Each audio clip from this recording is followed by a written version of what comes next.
Hello, welcome to no limits Sindhu. ഇന്ന് നമുക്ക് healthy and easy ഒരു ബ്രേക്ക്ഫാസ്റ്റ് ഉണ്ടാക്കാമേ. ഒരു അവക്കാഡോ എടുത്തിട്ടുണ്ടേ.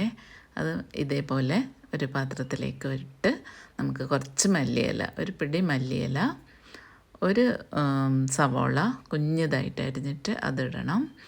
അതിന് ശേഷം നമുക്കൊരു ഹാഫ് ലൈമ്, പിന്നെ ഒരു ഇത്തിരി ഉപ്പ്, ഇതെല്ലാം കൂടി ഇട്ടിട്ട് നന്നായിട്ടൊന്ന് മാഷ് ചെയ്യണം. നന്നായി മിക്സ് നന്നായി മിക്സ് ചെയ്തതിന് ശേഷം നമുക്കൊരു ബ്രെഡിൽ, നമ്മൾ ഇപ്പോൾ ദോശ ഉണ്ടാക്കുന്നെങ്കിൽ അതിൽ തേച്ച് കഴിക്കാം, ഇല്ലെങ്കിൽ ബ്രെഡാണെങ്കിൽ ബ്രെഡിൽ. നല്ല ടേസ്റ്റാണ്, വേറെ ഒന്നും വേണ്ട. നമുക്ക് ചില ദിവസങ്ങളിലൊക്കെ മടിയായിരിക്കില്ലേ ബ്രേക്ക്ഫാസ്റ്റൊക്കെ ഉണ്ടാക്കാൻ, അപ്പോൾ ഇതുണ്ടാക്കിയാൽ മതി. പിന്നെ അവക്കാഡോൻ്റെ ഗുണഗണങ്ങൾ പറയേണ്ടിയില്ലല്ലോ, അത്രയ്ക്കും ഹെൽത്തിയാണ്. അപ്പോൾ ഉണ്ടാക്കി നോക്കണേ. ഇഷ്ടമായാൽ സ്നേഹം തരണേ, മറക്കരുതേ. Thank you.